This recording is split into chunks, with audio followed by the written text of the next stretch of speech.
তো আজকে থেকে কোনো গুনাহ যখন আমরা করব, করার আগে এটা মাথায় আসা যে এই গুনাহটা এটা একটা পাহাড়ের মতো। পাহাড় যেমন আমার উপরে পড়লে আমি শেষ, এই গুনাহটা আমারে শেষ করে দিতে পারে। ওয়া ইন্নাল ফাজিরা ইয়ারা যুনুবাহু কাযুবাবিন মাররা আলা আনফি। পাপাচার ব্যক্তি গুনাহকে মনে করে মাছির মতো, যে মাছি নাকের ডগার সামনে দিয়ে যায় আবার আসে। যেমন আমার নাকের সামনে একটা মাছি গেল আর আসলো, অর্থাৎ সে গুনাহকে গুনাই মনে করে না। একটা মাছি আসলো, এটারে সরাইয়া দিলাম, ব্যাপার না। তো পাপাচার গুনাহকে মনে করে ছোট একটা মাছি নাকের সামনে আসলো, এটা সরাইয়া দিলাম। আর ইমানদার একটা গুনাহকে মনে করবে পাহাড়, এই পাহাড় আমার উপর পড়বে, আমি ধ্বংস হয়ে যাব। তাহলে ইমানদার আর পাপাচার, ইমানদার গুনাহকে কিসের মতো মনে করবে ভাই? পাহাড়। আর পাপাচার গুনারে কি মনে করে? মাছি, কোনো ব্যাপার না। এজন্য তিরমিজি শরীফের বর্ণনা, রাসূলুল্লাহ সাল্লাল্লাহু আলাইহি সাল্লাম বলেন, মানুষ যখন গুনাহ করে তখন তার অন্তরের মধ্যে একটা কালো দাগ পড়ে যায়। একবার গুনাহ করছেন একটা কালো দাগ, আরেকটা করছেন আরেকটা করছেন আরেকটা, দেখেন গুনার কালো দাগ পড়তে পড়তে পুরাটা ভরে যায়। তিরমিজি শরীফের বর্ণনা 3334 নম্বর হাদিস।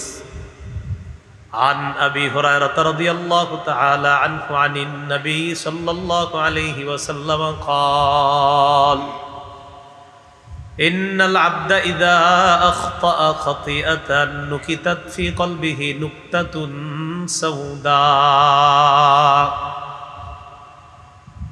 নবীজি বলেন, ইমানদার যখন একটা গুনাহ করে, কোন বান্দা যখন একটা গুনাহ করে, নুকিতাত ফি কলবিহি নুকতাতুন সাউদা, তার অন্তরের মধ্যে একটা কালো দাগ পড়ে যায়। ফাইদা হুয়া নাযাআ ওয়াস্তাগফারা ওয়া তাবা, ওই বান্দা যখন গুনাহ ছেড়ে দেয়, ইস্তেগফার পরে আর তওবা করে, সুকিলা কলবুহু, তার অন্তর আবার স্বচ্ছ হয়ে যায়, তার অন্তর আবার সাদা হয়ে যায়। গুনাহ করলে কালো দাগ, ফাইদা হুয়া নাযাআ, গুনাহটা যখন ছেড়ে দেয়, ওয়াস্তাগফারা, ইস্তেগফার করে, ওয়া তাবা, আর তওবা করে, সুকিলা কলবুহু, তার কলবটা আবার দাগ মুক্ত করে দেওয়া হয়, দাগটা সরায়া দেওয়া হয়। কিন্তু আপনি আজকে করতেছেন, কইরা তওবা করেন নাই, আজকে করছেন, কালকে করছেন, পরের দিন খালি করতেছেন। ওয়া ইন আদা জিদা হাত্তা তালু কলবা ওয়া হুয়া আর-রানুল্লাযী যাকারাল্লাহ। বান্দা যখন গুনাহটা বারবার করে, তখন ওই বারবার গুনাহ করলে তার কালো দাগটা বাড়ে। দেখেন তো, এক গুনাহ এক দাগ, আবার গুনাহ করছেন আরেকটা দাগ, আবার করছেন আরেকটা দাগ। কলব ছোট্ট একটা গোস্তের টুকরার মতো, মসুরের ডাইলের মতো, এটার উপরে কালো দাগ পড়তে পড়তে পড়তে পড়তে এক পর্যায়ে পুরা কলবটা কালো দাগের নিচে ডুবে যায়। ওয়াহুয়ার রান, কোরআনে এটাকেই বলা হয়েছে মরিচা। বলেন কি বলা হয়েছে? আর এই মরিচা যার কলবে পড়ে যাবে, তার ব্যাপারে আল্লাহ বলেন, কাল্লা বাল রানা আলা কুলুবিহিম মা কানু ইয়াকসিবুন, তাদের কৃতকর্মের কারণে, গুনাহের কারণে তাদের কলবের মধ্যে জং ধরে গেছে, মরিচা পড়ে গেছে। আল্লাহ আমাদের সকলকে আজকেই গুনাহ থেকে তওবা করার নসিব দান করেন। গুনাহ থেকে তওবা করে দেন। আর যদি আপনার কলবটা এমন অবস্থা আল্লাহর কাছে যান যে পুরা কলব কালো মরিচার নিচে পড়ে গেছে, কাল্লা ইন্নাহুম আর রাব্বিহিম ইয়াউমা ইযিল লামাহজুবুন, এই জাতীয় মরিচা পড়া কলব ওয়ালাদের থেকে আল্লাহ আড়াল হয়ে যাবে, কিয়ামতের মাঠে তাকে দেখতেও চাইবে না। যা, কারণ ওর কলব পুরাটা মরিচা, এখন পুরা কালো মরিচা, জং ধরে গেছে। তাহলে আগের কথায় আসি, গুনাহ যত ছোট হোক কি করব না, নেকির কাজ যত ছোট হোক ছাড়া যাবে না।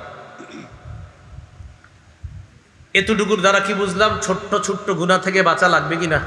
কারণ ছোট্ট গুনাহ একটা, আবার কালকে করছেন দুইটা, আবার কালকে তিনটা, আবার কালকে চারটা।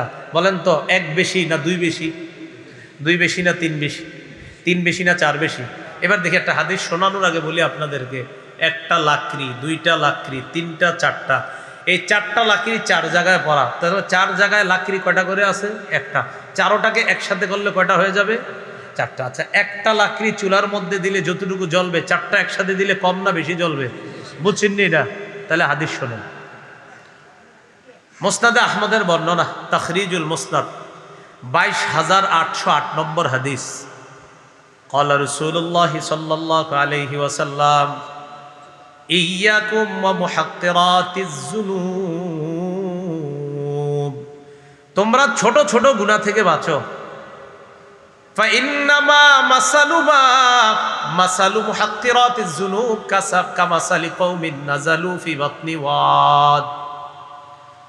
ছোট ছোট গুনাহের দৃষ্টান্ত এমন, এক সম্প্রদায় কোন জঙ্গলের মধ্যে গেছে, যাওয়ার পর খিদা লাগছে, খাবারের প্রয়োজন, তাকায় দেখে আটা আছে, সব আছে, কিন্তু লাকড়ি জ্বালানোর মতো যেই লাকড়িগুলা দরকার ওই লাকড়িগুলা নাই। আগুন জ্বালানোর মতো যেই লাকড়ি দরকার লাকড়ি নাই, সব আছে, তেল টেল সব আছে, খালি লাকড়ি নাই। আমির সাহেব চিন্তা করতেছে এই মুহূর্তে নগদ ক্ষুধা, এটা মিটাবো কেমনে? তো লাকড়ি জমাবে কিভাবে? তো ঘটনাচক্রে মনে করেন আমির সাহেবের সাথে আসে 30 জন, 30 জনে 30টা লাকড়ি আনলে একসাথে কটা লাকড়ি হবে? 30টা। আমির সাহেব বুদ্ধি করে কইলেন, তোমরা 30 জন নগদ তাড়াতাড়ি 30টা আনো। আচ্ছা বলেন তো, একজনে যদি 30টা আনার দায়িত্ব দিত তাহলে সময় কম লাগতো না বেশি লাগতো? একসাথে বলছে 30 জন 30টা নিয়ে আস। তাহলে আলাদা আলাদা 30টা, আলাদা আলাদা যদি করেন কম না বেশি? কম। আলাদা আলাদা প্রত্যেকটা একটা একটা, 30টা এক লগে করলে কম না বেশি? হ্যাঁ, রাসূল বলেন এক সম্প্রদায় কোন এলাকায় গেছে, যাওয়ার পর এবার তারা রুটি রান্না করবে, রুটি খোলায় দিবে, এই রুটি খোলায় দেওয়ার পর সিদ্ধ করে এই রুটি ভাজবে, এটার পর তারা খাবে, কিন্তু সব আছে শুধু লাকড়ি নাই। সবাইকে বলল লাকড়ি আনো, একটা একটা লাকড়ি আইনা স্তূপ করার পর এই লাকড়ি দিয়ে আগুন জ্বালিয়েছে। রাসূলুল্লাহ সাল্লাল্লাহু আলাইহি সাল্লাম বলেন আনদাজু খুবজাতাহুম, রাসূল বলেন এক পর্যায়ে তারা তাদের এই রুটি এটাকে রান্না করে তারা খায়। আল্লাহ রাসূল বলেন, দেখো যেমনি ভাবে একসাথে লাকড়িগুলা হওয়ার কারণে আগুন জ্বালানো সহজ হয়ে গেল, আর আগুন তখন ওই লাকড়িগুলারে পুড়ে শেষ করে ফেললো। তোমার ছোট্ট ছোট্ট গুনাহগুলার দৃষ্টান্ত এমন, তুমি ছোট ছোট গুনাহ যখন করবা, এই করার পর এগুলা যখন স্তূপের মতো হবে, তুহলিকুহু, রাসূল বলেন এই ছোট্ট ছোট্ট একটা আলাদা, 10টা হলে একসাথে 10টা, ছোট্ট ছোট্ট 20টা গুনাহ হলে আলাদা, একসাথে যদি 20টা হয়ে যায় তখন 20টা। রাসূল বলেন এই ছোট্ট ছোট্ট 20টা 30টা গুনাহের স্তূপ তুহলিকু, বান্দাকে ধ্বংস করে ছাড়ে। তাহলে ছোট গুনাহ আলাদা কম, কিন্তু ছোট গুনাহগুলা করতে করতে করতে করতে স্তূপ হয়ে যাবে, তুহলিকু, বান্দারে ধ্বংস করে ছাড়বে। লাকড়ি আলাদা আলাদা একটা কম, একসাথে হইলে আগুন জ্বলে, লাকড়ি সব শেষ হয়ে যায়। রাসূল বলেন গুনাহ ছোট্ট ছোট্ট যদিও ছোট, কিন্তু একসাথে হলে অনেক বড় স্তূপ হয়ে তোমারে ধ্বংস করে ছাড়বে। আম্মা জান আয়েশা সিদ্দিকা রাদিয়াল্লাহু তাআলা আনহার বর্ণনা, ইবনে মাজাহ 4243 নম্বর হাদিস। বিসমিল্লাহ। আল্লাহুম্মা লাকাল হামদু ওয়া লাকাশ শুকরু। আম্মা জান আয়েশা সিদ্দিকা রাদিয়াল্লাহু তাআলা আনহা বলেন, ক্বালাত লি রাসূলুল্লাহ সাল্লাল্লাহু আলাইহি ওয়াসাল্লাম ইয়্যাকি ওয়া মুহাক্কিরাতিল আ'মাল ফাইন্না লাহা মিনাল্লাহি তালিবা। আয়েশা, ছোট ছোট অপরাধগুলার ব্যাপারেও সাবধানতা অবলম্বন করো, কেননা এই ছোট ছোট অপরাধগুলার ব্যাপারেও আল্লাহর কাছে জিজ্ঞাসিত হতে হবে, আল্লাহ এটারও হিসাব নিবে। তাহলে ছোট ছোট গুনাহ এই ব্যাপারেও জিজ্ঞাসা করবে কে? আল্লাহ। তো বলেন আবার আগের কথা, ছোট গুনাহ করা যাবে, বড়টা তো চিন্তাও করবো না, তাহলে ছোট গুনাহও করবো না ইনশাআল্লাহ। আল্লাহ কবুল করেন, আমাদের সকলকে গুনাহ ছেড়ে দেওয়ার তৌফিক দান করেন। সহিহ বুখারীর বর্ণনা 6492 নম্বর হাদিস। দেখেন, আমাদের মাথার চুলগুলা অনেক মোটা, আরে মাথার চুল দাড়ি অনেক মোটা। আচ্ছা, আনাস রাদিয়াল্লাহু তাআলা আনহু বলেন, ইন্নাকুম লাতা'মালুনা আ'মালান হিয়া আদাক্কু ফি আ'ইউনিকুম মিনাশ শা'r, তোমরা এমন এমন কাজ করো যেই কাজগুলা তোমাদের চোখের চুলের চাইতেও সূক্ষ্ম। দেখেন, তোমরা এমন এমন অপরাধ করো, গুনাহ করো, যেই গুনাহগুলা তোমাদের কাছে চুলের চাইতেও সূক্ষ্ম, মনে হয় এটা কোনো ব্যাপার না। হযরত আনাস বলেন, তোমরা যেই অপরাধটাকে চুলের চাইতেও আরো হালকা মনে করো, ইন কুন্না লানাউদ্দুহা আলা আহদি রাসূলিল্লাহ সাল্লাল্লাহু আলাইহি সাল্লাম মিনাল মুবিকাত, তোমরা যেটারে চুলের চাইতে হালকা গুনাহ মনে করো, আমরা এই গুনাহটারে রসুলের যুগে ধ্বংসকারী গুনাহ হিসাবে গণ্য করতাম। বুঝেন নাই মনে হয়? তোমরা যেটারে চুলের চাইতে হালকা মনে করো, নবীর যুগে এই গুনাহটারে আমরা মনে করতাম এটাই আমারে ধ্বংস করবে, আর তোমরা এটারে কোনো ব্যাপার না মনে করো। আমরা দেখবেন যখন 4-5 জন চা খাই, অনেক উল্টা পাল্টা কথা বলে ফেলি, তখন আরেকজনে কয় কি বললি, কার এটা কোনো ব্যাপার না, হ্যাঁ কি এমনি কইলাম আর কি, ব্যাপার না। আনাস বলেন তোমরা যেটারে ব্যাপার না মনে করো, রসুলের যুগে ওইটাকে আমরা ধ্বংসকারী অপরাধ বলে গণ্য করতাম। আল্লাহ আমাদেরকে চুলের চাইতে সূক্ষ্ম যেগুলারে গুনাহ মনে করি না, এগুলাও ছেড়ে দেওয়ার তৌফিক দান করেন। গুনাহের কারণে আল্লাহর পক্ষ থেকে ব্যাপক গজব আসে। গুনাহ করে 10 জন, গজব আসবে পুরা এলাকার উপর। আবার বলছি, গুনাহ করে 10 জন 15 জন, গজব আসবে ওই 15 জন অপরাধী সহ আরো নিরপরাধ 85 জনের উপরে। এই সবার উপরে গজব আসবে। 100 জন ভালো মানুষ, 15 জন গুনাহ করে, ব্যাপকভাবে গুনাহটা করে, ওই 85 জন বাধাও দেয় না। এই যে 15 জন গুনাহ করে আর ব্যাপকভাবে গুনাহটা করে, একদম জানায়া টানায়া, কোনো ব্যাপার না, রসুল বলেন 15 জনের অপরাধে গজব আসবে সবটির উপর। মুসনাদে আহমদের বর্ণনা, আম্মা জান উম্মে সালামা রাদিয়াল্লাহু তাআলা আনহার বর্ণনা, 26,638 নম্বর হাদিস। আম্মা জান আয়েশা সিদ্দিকা রাদিয়াল্লাহু তাআলা আনহা বলেন, قال رسول الله صلى الله عليه وسلم إذا ظهرت المعاصي في قرية, নবীজি বলেন কোন সম্প্রদায়ের মাঝে, কোন কওমের মাঝে, কোন এলাকার মাঝে যখন গুনাহ ব্যাপক হয়ে যায়, বলেন কি হয়ে যায়? সুদ খাওয়াটা হুজুর এটা কি ব্যাপক না গোপন? এই যে সুদ যে খায় আমরা কিন্তু জানি কারা খায় এলাকায়, তাহলে বিষয়টা ব্যাপক, হয়তো কিছু কইতেছি না কিন্তু ব্যাপক হয়ে গেছে। আম্মাকুমুল্লাহু বিআযাবিম মিন ইনদিহি, আল্লাহ পাক রব্বুল আলামিনের পক্ষ থেকে ব্যাপকভাবে ওই এলাকায় গজব আসে। নাউজুবিল্লাহ। তাহলে গুনাহ যখন প্রকাশ্যে রূপ ধারণ করে, আল্লাহর পক্ষ থেকে ব্যাপকভাবে গজব আসে।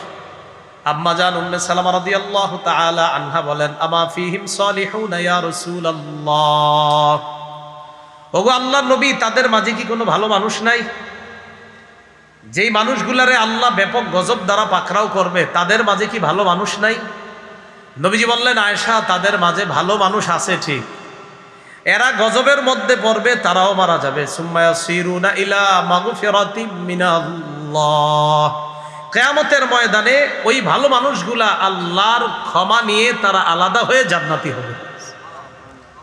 করোনা ভাইরাসে ভালো মানুষ মারা গেছিনি, বাসে অনেক প্রচুর ভালো মানুষও মারা গেছে। এখন করোনা এটা যে আল্লাহর পক্ষ থেকে গজব, নিঃসন্দেহে কোনো সন্দেহ নাই, কিন্তু এই গজবে অনেক ভালো মানুষও মারা গেছে। নবীজি বলেন, গজব আসলে ভালোরাও পড়বে, দরংশ হবে, মারা যাবে। হ্যাঁ, ওই ভালো মানুষগুলা কারা ভালো ছিল, কিয়ামতের মাঠে আল্লাহ তাদেরকে আলাদা করে তাদেরকে জান্নাত দান করবে। তাহলে কি বুঝলাম? গুনাহ যখন ব্যাপক হয়ে যায়, আযাব তাদেরকে ব্যাপকভাবে পাকড়াও করে। আওয়াজটা একটু কমান ভাই, উপরের আওয়াজটা আর একটু কমান, ওইটা এখানে আওয়াজ রাখেন। 5টি অপরাধ আছে এমন, যে 5 অপরাধের কারণে আমাদের উপর বিভিন্ন গজব আসে। কয় অপরাধ? 5টা অপরাধের কারণে আমাদের উপর বিভিন্ন গজব আসে। ইবনে মাজাহ হাদিসের কিতাব 4019 নম্বর হাদিস। এই হাদিসের বর্ণনাকারী সাহাবীর নাম আব্দুল্লাহ ইবনে ওমর রাদিয়াল্লাহু তাআলা আনহুমা। খুব মন দিয়ে শুনেন এই 5টা অপরাধ। 5 অপরাধে আমাদের উপর বিভিন্ন গজব আসে। আব্দুল্লাহ ইবনে ওমর রাদিয়াল্লাহু তাআলা আনহুমা বলেন, আকবালা আলাইনা রাসূলুল্লাহ সাল্লাল্লাহু আলাইহি ওয়াসাল্লাম, একদিন আল্লাহ রাসূল সাল্লাল্লাহু আলাইহি সাল্লাম আমাদের দিকে ফিরে তাকাইলেন। তাকানোর পর আমাদেরকে বললেন, খামসুন ইদাবতুলিতুম বিহিন্না আউযু বিল্লাহি আন তুদরিকুহুন্না। আমার উম্মত, 5টা অপরাধ আছে এমন, যেই 5 অপরাধ দ্বারা তোমাদেরকে পরীক্ষা করা হবে। আমি আল্লাহর কাছে দোয়া করি ওই 5 পরীক্ষায় যেন তোমরা না পড়ো, কিন্তু আমরা পড়ে গেছি। মানে রাসূল দোয়া করছিলেন তোমরা যাতে না পড়ো। কয় পরীক্ষা? 5। খামসুন, 5টি পরীক্ষা এমন, ইজাবতুলিতুম বিহিন্না, যখন তোমাদেরকে এই 5 পরীক্ষা করা হবে, তখন বিভিন্ন ধরনের গজব তোমাদের উপর আসবে। কয় পরীক্ষায় বিভিন্ন গজব আসবে? 5 পরীক্ষায়। 1 নাম্বার, যেই সম্প্রদায়ের মাঝে ব্যাপকভাবে অশ্লীলতা ছড়িয়ে পড়বে। লাম তাজহারিল ফাহিশাতু ফি কওমিন ক্বাত্তু হাত্তা ইউলিনু বিহা। কোন সম্প্রদায়ের মাঝে যদি অশ্লীলতা ছড়ায় পড়ে আর তারা যদি ঘোষণা দিয়ে অশ্লীলতা করে, আমার বাড়িতে আমি গান বাজাবো, আমনের কি আসেনি? হ্যাঁ, অশ্লীলতা যখন মানুষ প্রকাশ্যে ঘোষণা দিয়ে করবে, আমি বাড়িতে আইনা ব্যাপকভাবে সিনেমা দেখানোর আয়োজন করব, আপনি কথা কও আর কে? হ্যাঁ, এরকম ভাবে যখন অশ্লীলতা ঘোষণা দিয়ে করা হবে, আমার বাসার সাথে আমি গানের অনুষ্ঠান করবো, নাচানাচি হবে, গান হবে, এতে আমনের কি? আমনের বাসায় করছি, আমার বাসায় করতেছি। রাসূল বলেন প্রকাশ্যে যখন এমন অশ্লীলতা ছড়ায় পড়বে, তখন কি হবে ওই জনগণের? ইল্লা ফাশা ফীহিমুত তাউন ওয়াল আউজাউল্লাতী লাম তাকুন মাযাত ফি আসলাফিহিম আল্লাযীনা মাযাউ। তখন তাদের মাঝে ইল্লা ফাশা ফীহিমুত তাউন, মহামারী দেখা দিবে। বিভিন্ন কি দেখা দিবে? করোনা মহামারী ছিল নি, কিন্তু আমরা শুধরাই নেই। এই যে করোনা ভাইরাস আইলো না, এটাতে শুধরাই নেই। নারী পুরুষ সবাই মুখ ডাকছিলাম কিনা? তো তখন মুখ ডাকতে কিন্তু কারো সমস্যা হয় নাই, কিন্তু এখন যখন পর্দা করতে বলবেন, বলবে আমার চেহারা ঘামায়, শরীরে সমস্যা হয়। কিন্তু ওই 2 বছর যদি আপনার মুখেও কোনো একটা মাস্ক না থাকতো, এই সরেন, দূরে সরেন, বাসে উঠেন না, করোনা থেকে বাঁচার জন্য আমার মা বোন সবাই মাস্ক পরলো, জাহান্নামের আগুন থেকে বাঁচার জন্য পর্দা করতে পারে না। মহামারী দেখা দিবে। 2 নম্বর দেখেন কি কয়, আল আউজাউল্লাতী লাম তাকুন মাযাত ফি আসলাফিহিম আল্লাযীনা মাযাউ। এমন এমন রোগ দেখা দিবে যেই রোগের কথা আগের জনগণ কোনোদিনও শুনে না। বলেন 50 বছর আগে করোনা নাম কে শুনছে? হ্যাঁ, এখন ডেঙ্গু, এই ডেঙ্গুর কথা 500 বছর আগে কারা শুনছে? তো রাসূল বলেন এমন এমন রোগ বিমারি আসবে যেই রোগের নাম আগে কোনোদিন জনগণ শোনে নাই। চিকুনগুনিয়া, করোনা, এরপরে হেলেনা, আয়লা, নার্গি, সিডর, দোলেনা, মাতেনা, কথা কয় না, কত রকমের নাম আসতেছে। রাসূল বলেন এমন এমন গজব আসবে যেই গজবের নাম আগের জনগণ কখনো শোনে নাই। সামনের দিকে দেখবেন এরকম নাম বের হবে বিভিন্ন। তাহলে বিভিন্ন নাম আসতেছে না গজবের? এটা তো রাসূল বলেই দিয়েছেন, তোমাদের উপর অশ্লীলতা ছড়ায়া পড়লে এমন গজব আসবে যেই গজবের কথা আগের জনগণ কোনোদিনও শোনে নাই। তাহলে 1 নাম্বার অশ্লীলতা ছড়ায়া পড়বে। 5 পরীক্ষার 1 পরীক্ষা অশ্লীলতার পরীক্ষা। এই পরীক্ষায় একদল অশ্লীলতা প্রকাশ্যে করবে আর গজব আসবে পুরো জাতির উপর। 2 নাম্বার, ওয়ালাম ইয়ানকুসুল মিকিয়াল ওয়াল মিজান, যেই জাতির মধ্যে ওজনে কম দেওয়া হবে, পরিমাপে কম দিবে। কিসে? ওজনে। যেই জাতি ওজনে কম দিবে, পরিমাপে কম দিবে, এই জাতির উপর 3টা আযাব আসবে। ওজনে কম দিবে যেই জাতি, তাদের উপর 3টা আযাব আসবে। 1 নাম্বার, ইল্লা উখিযু বিসসিনিন, অর্থনৈতিক গজব দেখা দিবে। অর্থনৈতিক গজব দেখা দিবে, ফসল হবে না, চারদিক থেকে মানুষ বিপদে পড়বে। ওয়া শিদ্দাতিল মাউনা, বিপদ আপদ আসতে থাকবে। ওয়া জাওরিস সুলতানি আলাইহিম, তাদের উপর জালেম শাসককে আল্লাহ চাপায়া দিবে। যেই জাতি ওজনে কম দিবে 3টা গজবের অপেক্ষা করতে হবে। 1 অর্থনৈতিক গজব, 2 নাম্বার বিভিন্ন ধরনের বালা মুসিবত, একের পর এক বালা মুসিবত, 3 নাম্বার ওয়াজাউরিস সুলতানি আলাইহিম, তাদের উপর আল্লাহ জালেম শাসক চাপায়া দিবে। তাহলে প্রথম পরীক্ষা অশ্লীলতা, দ্বিতীয় পরীক্ষা ওজনে কম দিবে একদল। ওজনে কম দেওয়া বাংলাদেশে না থাকলেও দুনিয়াতে আসেনি?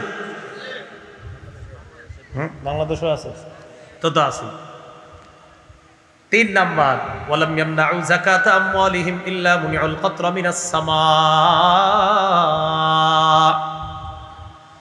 যেই দেশের মানুষ যাকাত আদায় করবে না, যাকাত ফরজ হওয়ার পরেও যাকাত আদায় করবে না, ওই দেশে আল্লাহ পাক রহমতের বৃষ্টি বন্ধ করে দিবেন। কৃষকের যেই সময় বৃষ্টি প্রয়োজন ওই সময় বৃষ্টি হবে না, যখন প্রয়োজন থাকবে না তখন হবে। প্রয়োজনীয় বৃষ্টিটা কৃষক পাবে না।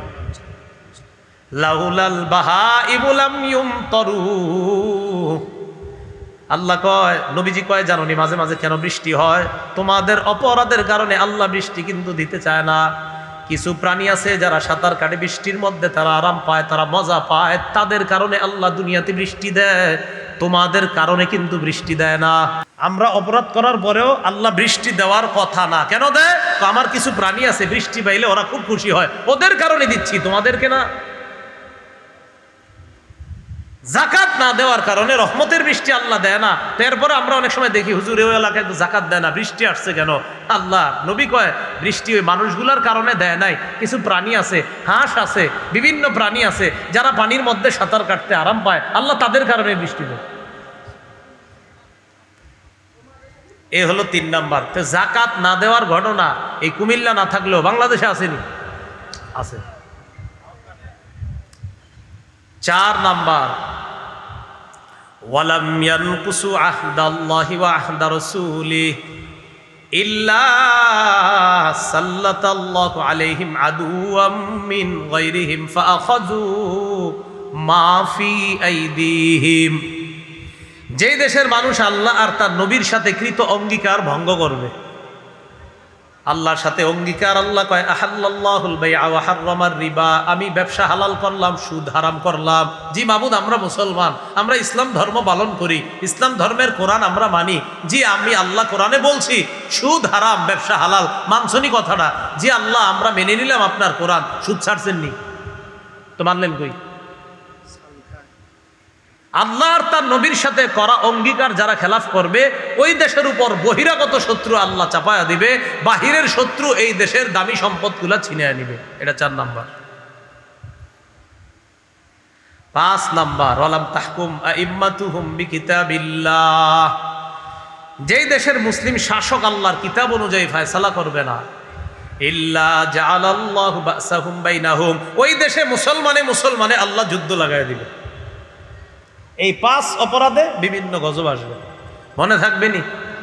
তাহলে 1 নাম্বার, অশ্লীলতা ছড়ায়া পড়বে। এই অশ্লীলতা ছড়ায়া পড়লে এমন গজব আসবে যেই গজবের নাম আগের জাতি শুনে নাই।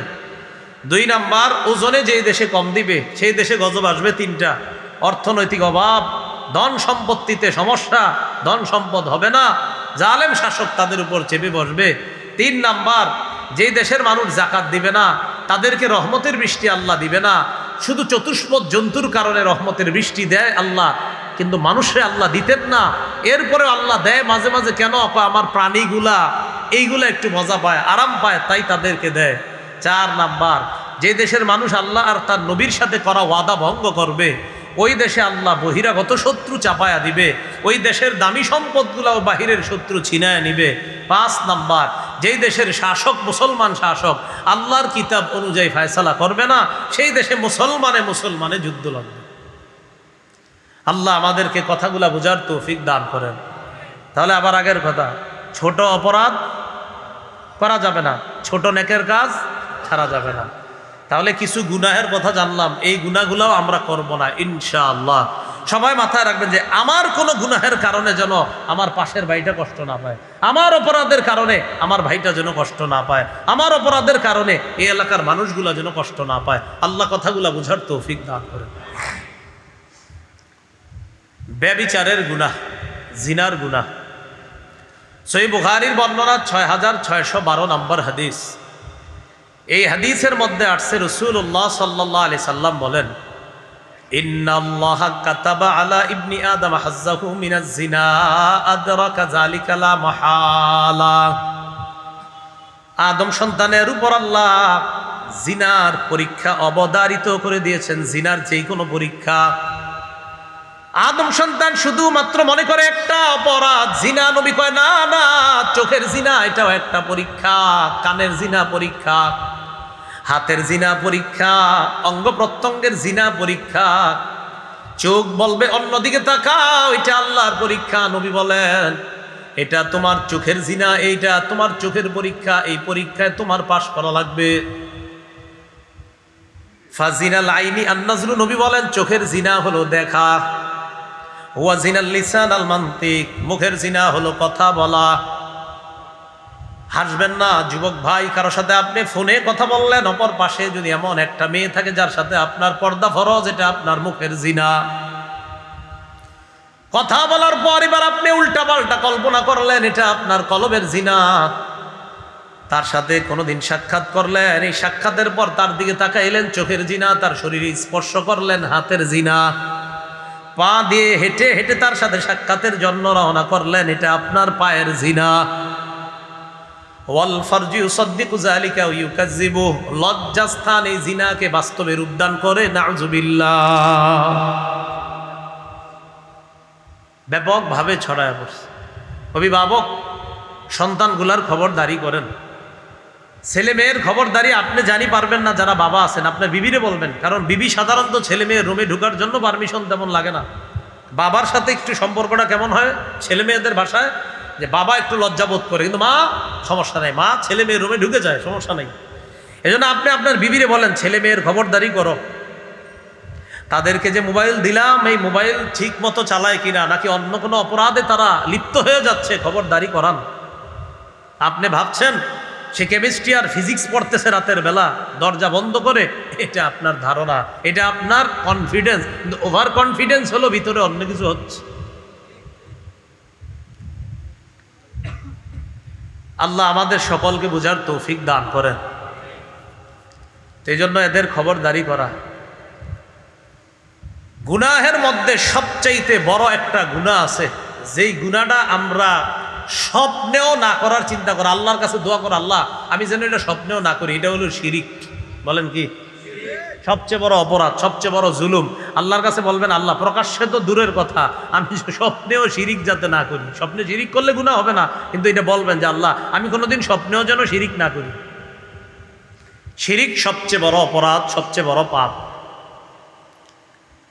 সূরা লুকমানের 13 নম্বর আয়াতে আল্লাহ বলেন, ওয়াইদ ক্বালা লুকমানু লিবনিহি ওয়া হুয়া ইয়াইযুহু ইয়া বুনাইয়া লা তুশরিক বিল্লাহ ইন্নাশ শিরকা লাযুলমুন আযীম। ওই সময়কে স্মরণ করুন, লোকমান যখন তার সন্তানকে উপদেশ দিতে গিয়ে বললেন, সন্তান আল্লাহর সাথে শিরিক করবা না, শিরিক সবচেয়ে বড় জুলুম। শিরিক করলে জান্নাত হারাম হয়ে যায়, বলেন নাউজুবিল্লাহ। সূরা মাইদার 72 নম্বর আয়াতে আল্লাহ বলেন, ইন্নাহু মাইয়ুশরিক বিল্লাহ ফাকাদ হাররামাল্লাহু আলাইহিল জান্নাহ ওয়া মাওয়াহুন নার। যে ব্যক্তি আল্লাহর সাথে শিরিক করে আল্লাহ তার জন্য জান্নাত হারাম করে দেয়, আর তার ঠিকানা হলো জাহান্নাম, নাউজুবিল্লাহ। তাহলে শিরিককারীর ঠিকানা কোথায় বলেন তো? জাহান্নাম। শিরিক করা যাবে না। শিরিক অমার্জনীয় অপরাধ। সূরা নিসার 48 নম্বর আয়াতে আল্লাহ বলেন, ইন্নাল্লাহা লা ইয়াগফিরু আন ইউশরাকা বিহি ওয়া ইয়াগফিরু মা দুনা যালিকা লিমান ইয়াশা। নিশ্চয়ই আল্লাহ শিরিকের অপরাধ ক্ষমা করেন না। ওয়া ইয়াগফিরু মা দুনা যালিকা লিমান ইয়াশা, এর চাইতে নিচে যত পাপ আছে এই পাপের জন্য তওবা করলে আল্লাহ ক্ষমা করে দেন।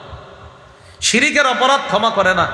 হ্যাঁ, শিরিক যদি চিরতরে ছেড়ে দেন, আমি আর শিরিক করব না, এইভাবে তওবা করেন, তাহলে ক্ষমা পাওয়ার আশা আছে। কিন্তু আপনি শিরিকই করছেন, মসজিদে নামাজ পড়েন, সেজদা করেন, আবার মাঝে মাঝে কোথায় জানি যান, যাই লাফালাফি করেন, আবার অন্য কারো মানুষের পায়েও সেজদা করেন, এখানে সেখানেও আপনি সেজদা করেন, আল্লাহকেও সেজদা করছেন, আবার অন্য কাউকেও সেজদা করছেন। এটা কেমন সেজদা? এটা শিরিক। আল্লাহ আমাদেরকে শিরিকের গুনাহ থেকে বাঁচার তৌফিক দান করেন। তাহলে শিরিক অমার্জনীয় অপরাধ, শিরিকের কারণে জান্নাত হারাম হয়, শিরিক সবচেয়ে বড় জুলুম, শিরিক সবচেয়ে বড় পাপ। সহিহ বুখারীর 6861 নম্বর হাদিসের বর্ণনা, আন আব্দুল্লাহ ইবনে মাসউদ রাদিয়াল্লাহু তাআলা আনহু قال جاء رجل الى رسول الله صلى الله عليه وسلم قال رجل يا رسول الله أي الذنب أكبر عند الله। এক ব্যক্তি আল্লাহ রাসূলকে প্রশ্ন করলেন, আল্লাহর নবী সবচেয়ে বড় অপরাধ কোনটা?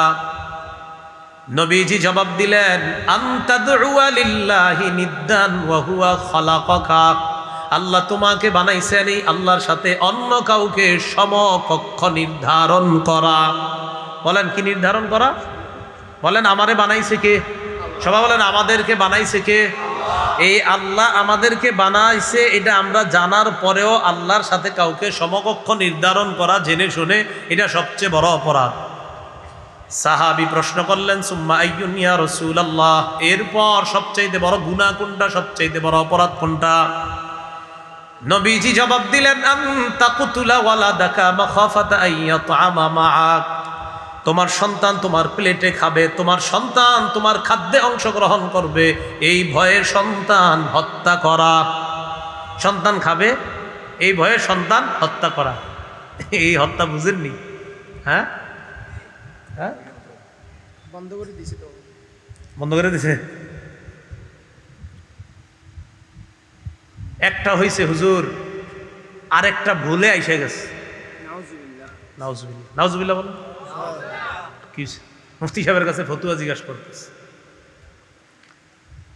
আল্লাহ পাক রব্বুল আলামিন বলেন, লা তাকতুলু আওলাদাকুম খাশিয়াতা ইমলাক, দারিদ্রতার ভয়ে সন্তান হত্যা করবা না। নাহনু নারযুকুহুম ওয়া ইয়্যাকুম, আরেক জায়গায় বলছে নাহনু নারযুকুকুম ওয়া ইয়্যাহুম, তোমাদেরকে আর যেটারে পাঠামু সেটাকে। আরেক জায়গায় বলছে যাকে পাঠাচ্ছি তাকে আর তোমাদেরকে আমি রিজিক দেই। বাপের রিজিক দেয় কে? মারে দেয় কে? যেটাকে পাঠাবে ওই মা বাবার মাধ্যমে সেটাকে কে দিবে রিজিক?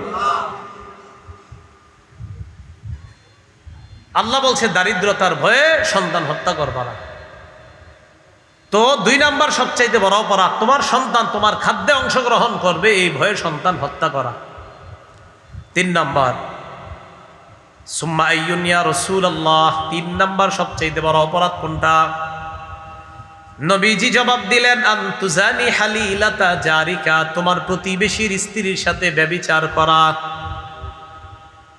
বেচারা তার স্ত্রীকে রেখে গেছে, আপনাদের এলাকাবাসীর দায়িত্ব ছিল তার এই স্ত্রীর সম্মান, মান সম্মানের হেফাজত করা আপনাদের। এটা না করে আপনি ফুসলিয়ে নিয়ে মিনিয়ে তার সাথে আপনি অবৈধ কর্মে কোনো লিপ্ত হয়ে গেলেন, এটা আল্লাহর কাছে সবচেয়ে বড় অপরাধের একটা। উচিত ছিল তাকে মায়ের নজর, তাকে মেয়ের নজর, তাকে আপনি আপন বোনের নজরে তার দিকে দৃষ্টি দেওয়া। এর মানে আবার তার চেহারা দেখে এমন না, অর্থাৎ এমন মনে করা সে আমার বোনের মতো, সে আমার মায়ের মতো, সে আমার খালার মতো, তার দিকে লুলুক দৃষ্টিটা দেওয়া এটা আমার অন্যায়। এটা আপনার ভিতরে থাকা উচিত ছিল। উল্টা না করে আপনি সুযোগের সদ্ব্যবহার করছেন, এবং সুযোগের এটা অসৎ ব্যবহার, সদ্ব্যবহার না, অসৎ ব্যবহার করে কারো সাথে আপনি অবৈধ সম্পর্কে জড়িয়ে পড়লেন, যেটা আপনার উচিত হয় না। এই প্রতিবেশীর কারো বিবির সাথে এই অপকর্ম করাটা, এটা সবচেয়ে বড় অপরাধের একটা। তাহলে 1 নাম্বার শিরিক করা। 2 নাম্বার, আমার সন্তান কে খাবে, কে পালবে, এটারে কে খাওয়াবে এই ভয়ে সন্তান হত্যা করা। 3 নাম্বার, প্রতিবেশীর কারো স্ত্রীর সাথে অবৈধ সম্পর্কে জড়িয়ে পড়া, অবৈধ সম্পর্ক স্থাপন করা। আল্লাহ হেফাজত করুন। শিরিক সবচাইতে বড় কবিরা গুনাহ। সহিহ বুখারীর বর্ণনা 2653 নম্বর হাদিস, 2653। এই হাদিসের বর্ণনাকারী আব্দুল্লাহ ইবনে আমর ইবনুল আস রাদিয়াল্লাহু তাআলা আনহু, তিনি বলেন, ক্বালা রাসূলুল্লাহ সাল্লাল্লাহু আলাইহি ওয়াসাল্লাম, আল কাবাইর, নবীজি বলেন সবচেয়ে বড় কবিরা গুনাহ 1 নাম্বার আল ইশরাকু বিল্লাহ। সবচাইতে বড় কবিরা গুনাহ এই হাদিসে রাসূল 4টা বলছে। বলেন কয়টা? 1 নাম্বার আল ইশরাকু বিল্লাহ, আল্লাহর সাথে শিরিক করা। এই হাদিসে 4টা আছে, কোন কোন হাদিসে 9টাও আছে, আরো বেশি আছে। 1 নাম্বার আল ইশরাকু বিল্লাহ, আল্লাহর সাথে শিরিক করা। 2 নাম্বার কতলুন নাফসি, অন্যায়ভাবে কোনো মানুষ হত্যা করা। 3 নাম্বার ওয়াল ইয়ামিনুল গুমুস, মিথ্যা শপথ করা। বলেন কি করা? 4 নাম্বার উকুকুল ওয়ালিদাইন, পিতা মাতার নাফরমানি করা। কোনো বর্ণনা এটার সিরিয়াল 3 নাম্বার বা 2 নাম্বার পিতা মাতার নাফরমানি করা। 1 নাম্বার শিরিক করা, 2 নাম্বার ধরতে পারেন পিতা মাতার নাফরমানি করা, 3 নাম্বার কাউকে হত্যা করা, 4 নাম্বার মিথ্যা শপথ করা। এই বর্ণনায় আরেকটা আসছে মিথ্যা কথা বলা, শাহাদাতু জুরের কথা আসছে, আপনার ইয়ামিনুল গুমুসের পরিবর্তে শাহাদাতু জুর, মিথ্যা কথা বলা। এই 4টা অপরাধ সবচেয়ে বড় প্রধান কবিরা গুনাহ। তো 1 নম্বরে সিরিয়ালে রাসূল বললেন শিরিক করা। বলেন কি করা? তাহলে আসেন, ছোট গুনাহ, ছোট গুনাহ আর এই কবিরা গুনাহ, এটা কি শুধু করা যাবে না? স্বপ্নেও না, ওই যে স্বপ্নেও না, আল্লাহ স্বপ্নেও যাতে শিরিক না করি এটা বলা। তাহলে ছোট গুনাহ তো করবই না, বড় কোনো গুনাহ আল্লাহরে বলবো আল্লাহ এটা যেন স্বপ্নেও আমি শিরিক না করি। মাবুদ শিরিক করবেন, শেষ, বরবাদ, একদম সব শেষ। আল্লাহ আমাদেরকে শিরিকের গুনাহ থেকে বাঁচার তৌফিক দান করেন। এবার আপনাদেরকে একটা আয়াত শোনাই কোরআনের, দেখেন আমাদের নবীজিকে আল্লাহ কি বলছে। আল্লাহর পরে এই জগৎ বলেন, পরের জগৎ বলেন, যত জগৎ বলেন, আল্লাহর পরে যিনি শ্রেষ্ঠ তিনি হলেন মুহাম্মদুর রাসূলুল্লাহ সাল্লাল্লাহু আলাইহি ওয়াসাল্লাম। এই নবীকে আল্লাহ কি বলছে দেখেন, সূরা জুমারের 65 নম্বর আয়াতে আল্লাহ বলেন, লা ইন আশরাকতা লা ইয়াহবাতান্না আমালুকা। আল্লাহ বলেন, হাবিব ওয়ালাকাদ উহিয়া ইলাইকা ওয়া ইলাল্লাযীনা মিন ক্বাবলিক, শোনেন হাবিব, আপনার প্রতিও ওহী প্রেরণ করা হলো, আপনার পূর্ববর্তী যত নবী সবার প্রতি ওহী প্রেরণ করা হয়েছে। কি? লাইন আশরাকতা, হাবিব আপনিও যদি শিরিক করেন। আমাদের নবী তো কোনোদিনও করবে না, নবীরে বুঝায়া নবীরে বইলে আমাদেরকে আল্লাহ বলতেছে, শোনো আমার হাবিবরে কি বলছি দেখো, হাবিব আপনি যদি শিরিক করেন লা ইয়াহবাতান্না আমালুকা, আপনার আমল নামাও সব বরবাদ। নবীজিরে বলতেছে, নবীজির আমল কি পরিমাণ বেশি, মানে এটা তো কল্পনা করা যাবে না। নবীজিরে বলতেছে আপনি শিরিক করলে আপনার আমল বাদ হয়ে যাবে। তো নবী যে শিরিক করবে না এটা তো আল্লাহও জানেন, কিন্তু আল্লাহ নবীর মাধ্যমে বুঝাইতেছে, দেখো আমার নবীকে আমি বলতেছি আপনি শিরিক করলে আমল সব বরবাদ, তা আমাদের আপনার কি অবস্থা হবে? এজন্য ভাই শিরিক করেন না। আমি মাঝে মাঝে বলি, সহজ সরল জীবন যাপন করেন, নামাজ পড়েন, রোজা রাখেন, হজ ফরজ হইলে হজ করেন, জাকাত ফরজ হইলে জাকাত দিয়ে দেন। কেন আপনি এদিক সেদিক দৌড়াইয়া ওই নিয়ম পালন করা লাগবে, ওইটা করা লাগবে, ওইটা করা লাগবে, কেন এইগুলা করেন? এটা আসতে করেন তেই যে নিয়ম কানুন অনুযায়ী তো বলে, কেন সহজ সরল ভাবে জান্নাতে যাইতে ভালো লাগে না আপনার? আপনার না হুজুর আমি এত সোজা কিনলে যাবো, আগে 50-60 বছর জাহান্নামে খাটি তারপর যাই। আরে কেন? জান্নাতে যাওয়াটা তো আপনারে বলতেছে, হালাল খাও, নামাজ পড়ো, রোজা রাখো, জাকাত ফরজ হলে জাকাত দাও, হজ ফরজ হলে হজ করো, শেষ। হালাল খাও, নামাজ পড়ো, রোজা রাখো, এই দিন করতেই হবে। টাকা থাকলে জাকাত দাও, টাকা থাকলে হজ করো, খালাস, মরো, জান্নাতে ঢুকো, শেষ। না, আপনি নিয়ম পালন করতে হবে। কি? 3000 টাকা দিয়ে ওই জায়গায় যেতে হবে, 5000 খরচ করে 3 দিনে 4 দিনে 5 দিনে হুজুর অমুক জায়গায় যামু, অনেক দিন ধরে আমার পুতের বউর ছেলে হয় না, মেয়ে হয় না, একটা ব্যাপার আছে ওখানে গিয়া সেই ব্যাপারটা করতে হবে। আল্লাহ হেফাজত করেন, আল্লাহ হেফাজত করেন। আমি কুমিল্লার ছেলে হিসেবে আপনাদের প্রতি মায়া কম না বেশি? বেশি। আল্লাহ হেফাজত করেন। আল্লাহ আমাদের কুমিল্লাবাসী সবার সাথে আমারে জান্নাতে দেখা করান, সব মুসলমানদের সাথে যেন আমরা একত্রিত জান্নাতে হতে পারি, আল্লাহ তৌফিক দান করেন। বিশ্বাস করেন, একদম দিল থেকে বলতেছি, সহজ বিষয়গুলা কেন কঠিন বানান? ছোট অপরাধ করা যাবে না, বড় অপরাধ স্বপ্নেও দেখা যাবে না, ছোট অপরাধ বড় গুনাহ দেখা যাবে না। আচ্ছা, শিরিক করলে এত বড় অপরাধ যে 10টা বড় অপরাধের কথা রাসূল সাল্লাল্লাহু আলাইহি সাল্লাম হযরত মুআজ ইবনে জাবাল রাদিয়াল্লাহু তাআলা আনহুকে শিক্ষা দিয়েছেন, মুআজ আমি তোমারে 10টা বিষয় শিখাইয়া দেই, এই বিষয়গুলা তুমি ভালো করে মনে রাখবা। কয়টা বিষয়? তো এই 10টা বিষয় গুরুত্বপূর্ণ কিনা, এগুলো আমাদেরও শিখা লাগবে কিনা? মুসনাদে আহমদ কিতাবের নাম 22075 নম্বর হাদিস। মুআজ ইবনে জাবাল রাদিয়াল্লাহু তাআলা আনহু বলেন, আউসানি খলিলি সাল্লাল্লাহু আলাইহি ওয়াসাল্লাম বিআশরি কালিমাত, নবীজি আমারে 10টা জিনিস শিখাইয়া দিয়েছেন, আপনারা মুখস্থ করা লাগবে। করবেন নি? 1 নাম্বার, লা তুশরিক বিল্লাহি শাইআ ওয়া ইন কুতিলতা ওয়া হুররিকতা। মুআজ, তোমাকে যদি জ্বালিয়ে দেওয়া হয়, তোমাকে যদি পুড়িয়ে দেওয়া হয়, তুমি আল্লাহর সাথে শিরিক করবা না। তোমার যদি জ্বালিয়ে দেওয়া হয়, তোমাকে যদি পুড়িয়ে দেওয়া হয়, আল্লাহর সাথে শিরিক করবা না। তাহলে 1 নাম্বার। 2 নাম্বার, ওয়ালা তাউক্কান্না ওয়ালিদাইকা ওয়া ইন আমারাকা আন তাখরুজা মিন আহলিকা ওয়া মালিকা। মুআজ, তোমার মা বাবা যদি তোমাকে সম্পদ থেকে বের করে দেয়, তোমার মা বাবা যদি তোমাকে পরিবার থেকে বের করে দেয়, সম্পদ থেকে আলাদা করে দেয়, এরপরেও মা বাবার নাফরমানি করবা না। মা বাবা বলবে বেরো, পাল্টা বেয়াদবি করেন না। আপনি কি মনে করেন আপনি আব্বা আম্মা আপনারা নিব না? বাইর করে দিয়ে 2 দিন পরে দেখবেন মা চিল্লায় আমার ছেলে না দেন, নাহলে আমি মরে যাব। তারপরে বাপে আপনারা খুঁজে নিব, এই 2 দিন পরে আপনারা ছাড়া খাইতে পারবে না, এই জন্য মাইনে নিবেন। রাসূল বলছেন, তোমার মা বাবা যদি তোমাকে সম্পদ থেকে বের করে দেয়, ঘর থেকে বের করে দেয়, এরপরেও পাল্টা বেয়াদবি করবা না, নাফরমানি করবা না। তাহলে 1 নাম্বার, জ্বালিয়ে পুড়িয়ে দিলে শিরিক করবা না। 2, ঘর থেকে বের করে দিল, মা বাবার নাফরমানি করবা না। 3 নাম্বারটা ওয়াদা করবেন, আজকে থেকে করবো না ইনশাআল্লাহ। তিন নাম্বার, ওয়ালা তাতরুকান্না সালাতান মাকতুবাতান মুতাআম্মিদা। মুআজ এক ওয়াক্ত ফরজ নামাজ ইচ্ছাকৃতভাবে কখনো ছেড়ে দিবা না। বলেন, আজকে থেকে কোনোদিন স্বেচ্ছায় এক ওয়াক্ত ফরজ নামাজ ছেড়ে দিব না ইনশাআল্লাহ। ঠিক আছে না? فإن من ترك صلاة مكتوبة متعمدا فقد برئت منه ذمة الله। এক ওয়াক্ত ফরজ নামাজ যদি কেউ ইচ্ছাকৃতভাবে ছেড়ে দেয়, তার উপর থেকে আল্লাহর দায়িত্ব উঠে যায়। যা, তোর যেমন চা কর, তুই নামাজ পড়স না। এক ওয়াক্ত ফরজ নামাজ বান্দা ইচ্ছা করে ছেড়ে দিলে আল্লাহর দায়িত্ব তার থেকে উঠে যায়। বান্দা, তোরে আমি এত মায়া করি, এত মহব্বত করি, নামাজ ছেড়ে দিলি তুই ইচ্ছা করে, যা। আল্লাহ হেফাজত করেন। তাহলে স্বেচ্ছায় এক ওয়াক্ত ফরজ নামাজ আজকে থেকে আমরা ছেড়ে দিব না। 4 নাম্বার, ওয়ালা তাশরাবান্না খামরা, মদ পান করবা না। ফাইন্নাহু রাসু কুল্লি ফাহিশা, মদ সমস্ত অশ্লীলতার মূল। মদ খাইলে বিবিরে কয় মা, আমারে কয় বিবি। মদ খাইলে মাথা ঠিক নাই, পাগল হয়ে যায়। তো 4 নাম্বার, মদ খাইবা না।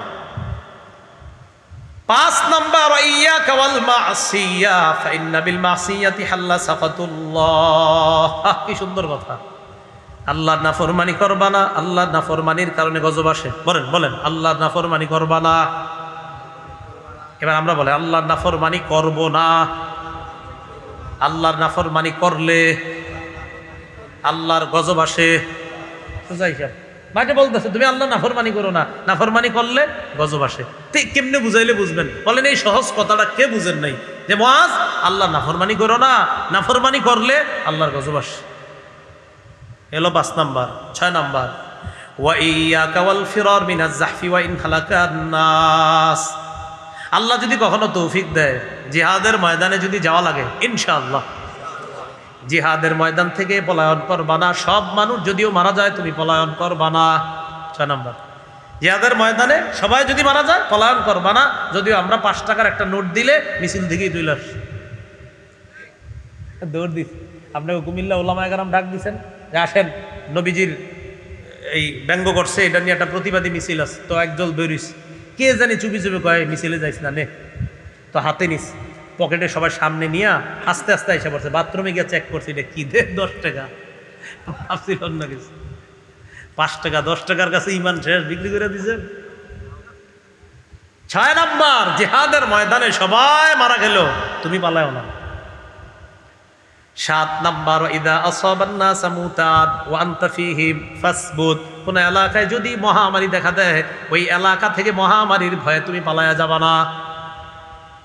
করোনা ভাইরাসে বিজ্ঞান নিয়ম করে দিল, এক এলাকার মানুষ আরেক এলাকায় যাবে না, আরেক এলাকার মানুষ ওই এলাকায় যাবে না। বিজ্ঞান করছে নিয়ম। এখন আমার নবী 1500 বছর আগে এটাই বলছে। হ্যাঁ, বিজ্ঞান বলছে মহামারী কবলিত এলাকার মানুষ বাহিরে যাবে না, বাহিরের মানুষ মহামারী কবলিত এলাকায় ঢুকবে না। আমার নবী 1500 বছর আগে কয়, কোন এলাকায় মহামারী লাগলে তোমরা বাহিরে যাবা না। বুখারী বর্ণনা আসছে, মহামারী এলাকায় বাহিরের কেউ ঢুকবে না। যদি কৃতিত্ব দিতে হয় এই আইনের, আমার নবীকে দিতে হবে। আমার নবী তো আগে বলে গেছে। এই গেল 7টা। কয়টা? এই 7টা অথবা মনে রাখবেন, শেষের 3টা গুরুত্বপূর্ণ। আবার বলছি, 1 নাম্বার জ্বালিয়ে পরিয়ে দিল, শিরিক করবা না। 2 নাম্বার মা বাবার নাফরমানি করবা না। 3 নাম্বার ফরজ নামাজ ছেড়ে দিবা না। 4 নাম্বার মদ খাইবা না। 5 নাম্বার নাফরমানি করবা না। 6 নাম্বার জিহাদের ময়দান থেকে পালিয়ে যাবে না। 7 নাম্বার কোনো এলাকায় তুমি আসো আর সেখানে মহামারী লাগলে সেখান থেকে তুমি পালিয়ে যাবে না। কয়টা হলো? 7টা। 8, 9, 10 সবাই মন দিয়ে শোনেন, বিশেষ করে অভিভাবকরা মন দিয়ে শোনেন। 8 নাম্বার, ওয়ানফিক আলা ইয়ালিকা মিন তাওলিক। তোমার সামর্থ্য অনুযায়ী পরিবারের জন্য খরচ করো। আমরা যারা সন্তান আছি, আপনি আপনার বাপেরে মাঝে মাঝে কোন আব্বা আমারে আপনি অমুক মোবাইলটা যদি না কিনে দেন আমি ইন্টারে ভর্তি হব না। এই বেচারা আপনার বাবার বেতন 10,000, আপনি যে মোবাইল চাইছেন ওটার দাম আছে 30,000 টাকার উপরে। আচ্ছা কন, উনি 10,000 টাকা দিয়ে কোনো মতে ফ্যামিলিটা নিয়ে চলে, এখন আপনার এটা কিনে দিতে গেলে এই তখন বেচারায় সুদে আপনার টাকা আনে।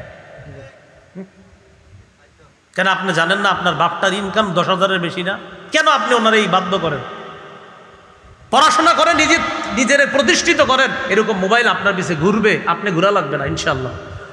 কেন আপনার বাপটারে আপনি এরকম বাধ্য করলেন? তো 8 নাম্বার, রসুল বলছে এ অভিভাবকরা পরিবারের উপর সামর্থ্য অনুযায়ী খরচ করবা। এই জন্য যাদের যা সামর্থ্য 10,000 আছে, আপনি 9,000 টাকার মধ্যে পরিবার চালানোর চেষ্টা করবেন, 1,000 সেভ করার চেষ্টা করবেন। চেষ্টা করেন কোনো মতে পরিবারে বুঝান, দেখো আমার এর চেয়ে বেশি ইনকাম নাই, আমি চেষ্টা করতেছি আরো বেশি করার জন্য, কিন্তু আপাতত আমরা 10-এর মধ্যে চলতে হবে। এটা সবাইরে বুঝান, বিবিরেও বুঝান, সবাইরে বুঝান। 9 নাম্বার, ওয়ালা তারফা আনহুম আসাকা আদাবা, পরিবারের উপর থেকে শাসনের লাঠি উঠাইবা না। শাসনের লাঠি কি? আজ থেকে হুজুর 10-15 বছর আগেও ভাইয়েরা একসাথে শুয়ে থাকলে ফজরের সময় বলতাম, এই ওঠ তাড়াতাড়ি, আব্বা লাঠি নিয়ে আসতেছে, দাদি লাঠি নিয়ে আসতেছে, আম্মা লাঠি নিয়ে আসতেছে, ওঠ। কিন্তু এখন এটা আর কয় না। কেমনি কইব? বাপ মাই তো ওঠে না, আরে ঘুমায় 3টা বাজে, সবগুলা তো উঠবে কেমনে ফজরে? কত সুন্দর নিয়ম কানুন ছিল যে আপনার ফজরের সময় মা 2 ভাই বোন একসাথে মাদ্রাসায় পড়তাম, মনে করেন তো 7 দিনের জন্য ছুটিতে আসতাম, আসলে ফজরের সময় আপনার তো চিন্তা করতাম, আহারে 7 দিনই তো ঘুমামু, এরপরে গেলে তো আবার শুরু, আর ঘুমাইতে পারবো না, তো মনে করেন ঘুম। ফজরের সময় এসে আম্মায় ওঠ, দ্বিতীয়বার আবার ওঠ, তৃতীয়বার করবো। এগুলারে কিল্লেগে পড়াশোনা করাই, নামাজের সময় 14 বার ডাকা লাগে, উঠা তখন দৌড় দিই। এই যে একটা পরিবারের শাসন, পারিবারিক শাসনগুলা কত সুন্দর ছিল আগে, এখন নাই। স্কুল বলেন, কলেজ বলেন, মাদ্রাসা বলেন, সব ছেলে মেয়েগুলা আগে একটা শাসনের ভয় পাইতো। কলেজ বলেন, স্কুল বলেন, সব ছেলে মেয়েগুলা একটা ভয় কাজ করতো তাদের মাঝে, এই নামাজ না পড়লে আম্মা খাওয়ান দিব না, আব্বা ঘরে ঢুকতে দিব না। আগে ছেলে মেয়ে কি স্কুল বলেন কি মাদ্রাসা বলেন, সবাই একজন আরেকজনে বলতো, কারণ পরিবারের প্রধান যিনি, তার একটা শাসনের লাঠি ছিল, মানে তার অবস্থাটাই ছিল এমন যে তাকে পরিবারের সবাই এই ব্যাপারগুলোতে শ্রদ্ধা করতো। হ্যাঁ, নামাজ রোজা ঠিক না থাকলে ঘরে কিন্তু আম্মা ভাতও দিব না, আব্বা ঢুকতে দিব না। কিন্তু এই ঐতিহ্যগুলা হারিয়ে যাচ্ছে মুসলমান সমাজ থেকে, এই ঐতিহ্যগুলা নাই। 10 নাম্বার, ওয়াখিফহুম ফিল্লাহি আযজা ওয়া জাল, আল্লাহর ব্যাপারে পরিবারকে সবসময় ভয় দেখাও। প্রতিদিন এশার নামাজের পর বা যখন পারেন পরিবারের সদস্যগুলা নিয়ে বসেন, বৈশা কিতাব পড়েন, কিতাব পড়া শোনান, এদেরকে বুঝান, শোনান যে হযরত আবু হুরায়রা বলেন নবীজি এটা বলেছেন, আল্লাহ তাআলা বলেন এটা বলেছেন। এইভাবে পরিবারকে প্রতিদিন কিছু কিছু বক্তব্য আপনি বৈশা বৈশা কোনো কিতাব পড়ে শোনান। ফাজাইল আমল হতে পারে, মুনতাখাব হাদিস হতে পারে, হেকায়াতে সাহাবা হতে পারে, অথবা ধর্মীয় ভালো কোনো কিতাব বসেন কইরা এগুলা আপনি অন্যদেরকে শোনান। এখন ফাজাইলে আমল তাহকিক হিসাবে বেরোইছে, আপনার তাহকিক করে বেরোইছে, মানে তাহকিক মানে আগেরটাকে আবার এটাকে তাহকিক করে বিশুদ্ধ আকারে নতুন করে বের করা হয়েছে। আপনি এটা কিনে নেন, কিনে ঘরে আরেকজনকে বসে বসে শোনান, মেয়েরে শোনান, পরিবারে শোনান, ছেলে মেয়েগুলারে প্রতিদিন অন্তত আধা ঘন্টা বলে নেন যে ওই টাইমে সবাই ওই ঘরে বসে যাইবা, আমাদের তালিম হবে। আখিফহুম ফিল্লাহি আযজা ওয়া জাল। 10 নাম্বার, সন্তানকে ভয় দেখাও। 9, 8, 9, 10টা মনে থাকবে নি। 8 সামর্থ্য অনুযায়ী খরচ, 9 শাসনের লাঠি উঠাইবা না। মানে আমার সন্তান এমন হওয়া, এমন একজন বাপ হওয়া আমি যে আমার সন্তান অন্তত এটা বুঝে যে আমার বাপটা এমন, আমি দুনিয়ার কোনো চাহিদা পেশ করলে আমার বাপ চেষ্টা করবে আমার চাহিদাটা পূরণ করতে, কিন্তু আখিরাতের ব্যাপারে আমার বাপ আমার একটু ছাড় দিবে না। আপনার সন্তানের যেন এই মানসিকতা তৈরি হয় আপনার কাছে। 10 নাম্বার, পরিবারকে আল্লাহর ব্যাপারে ভয় দেখাও। কেউ ভাই পারা যাবেন ইনশাআল্লাহ? তাহলে এই 10টা উপদেশ মুআয ইবনে জাবাল রাদিয়াল্লাহু তাআলা আনহুকে রাসূল দিলেন। আজকে এই পর্যন্তই। আল্লাহ পাক রব্বুল আলামিন আমাদের সকলকে যে কথাগুলো শুনলাম, তাহলে ওই প্রথম ইয়াটা বললেন, ছোট গুনাহ আর বড় গুনাহ, শিরিকের মতো গুনাহ স্বপ্নেও দেখা যাবে না, করা তো দূরের কথা, আল্লাহ শিরিক যেন স্বপ্নেও না দেখি। ছোট গুনাহ করা যাবে না, আর নেকির কাজ ছোট হলেও ছাড়া যাবে না। আল্লাহ আমাদের সকলকে ছোট বড় সব ধরনের গুনাহ থেকে বেঁচে আমরা সবাই যেন সুন্দর একটা জীবন নিয়ে জান্নাতে আবার একসাথে হতে পারি, আল্লাহ তৌফিক দান করেন। সুবহানাল্লাহি ওয়া বিহামদিহি, সুবহানাকাল্লাহুম্মা ওয়া বিহামদিকা, আশহাদু আল্লা ইলাহা ইল্লা আনতা আস্তাগফিরুকা।